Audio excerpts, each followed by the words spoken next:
So, just leaving Mullum. Interesting night last night, to say the least. Had 1 hour's sleep. Heading over to Brunswick for some rest.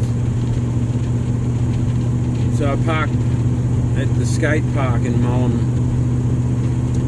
to manage my fatigue, because I live on the road permanently, as you all know.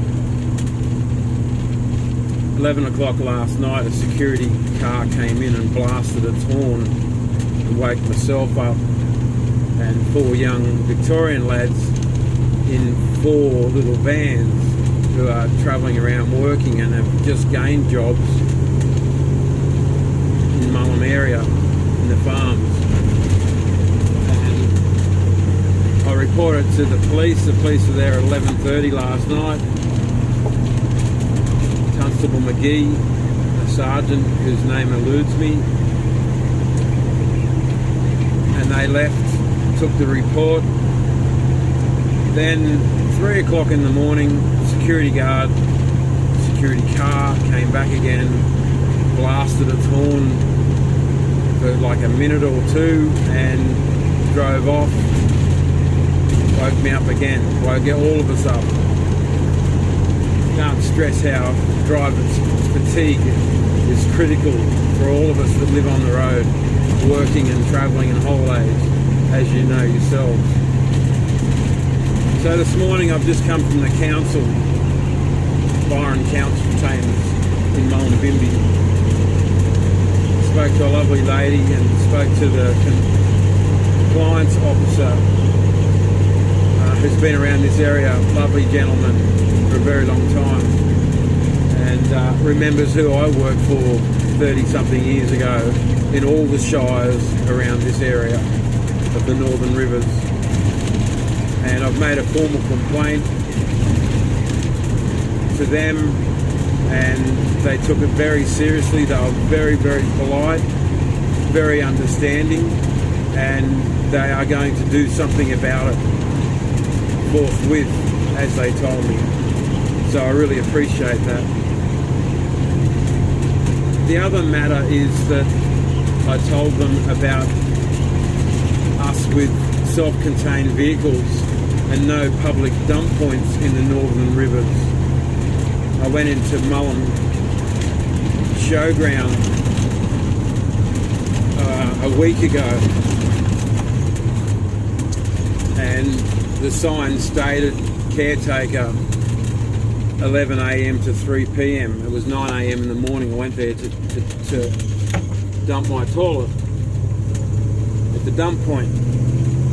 Anyway, the door was closed to the caretaker's office, so I continued looking for the dump point in a public showground. Next thing, I had an elderly British gentleman with a British accent yelling and screaming at me and running like a lunatic. So I pulled over and got out of the bus and spoke to him. And he said, "What are you doing here? Why didn't you come to the caretaker's office?" And I said, "Because the sign and the door was closed and it's 9 a.m. The sign said 11 a.m. to 3 p.m. So, what do you want?" was his response to me. I said, "I want to dump my toilet. That will be $5. So I don't have $5. What should I do?" He said, "Dump it in the street." I said, "Really?" He said, "Dump it in the street." So he put barricades behind my bus so I couldn't turn around, and made me leave the other exit. Lo and behold, I got back in my bus and a young chap was there, and he said, "What was that all about?" And he was setting up for a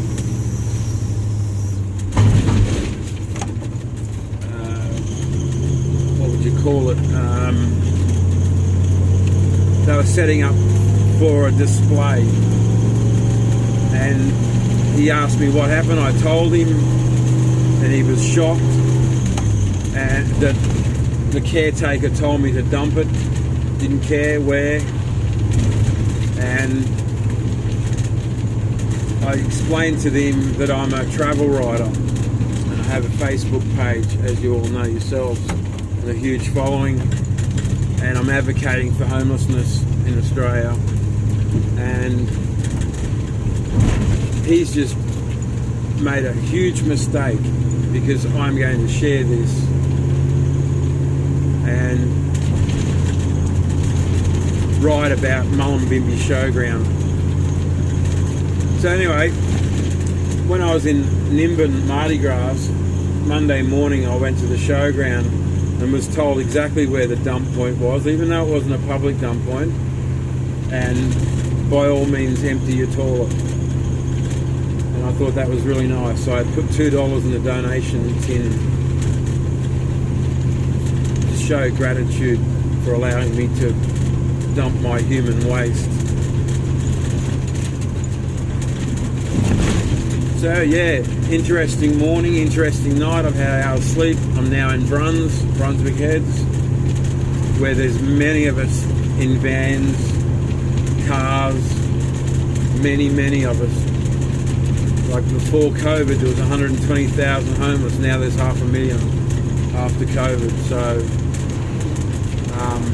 as you know, I'm an advocate and I'm sharing our rights as vehicle dwellers, Class 2 homeless, deemed by Centrelink, Workforce Australia and their banners.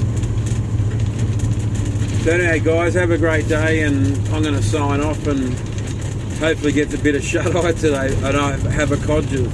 I haven't had breakfast yet, and it's 4 to 10 in the morning, and looks like Brunswick is very busy as usual. And have a great day, guys, and see you on the flip side. Cheers.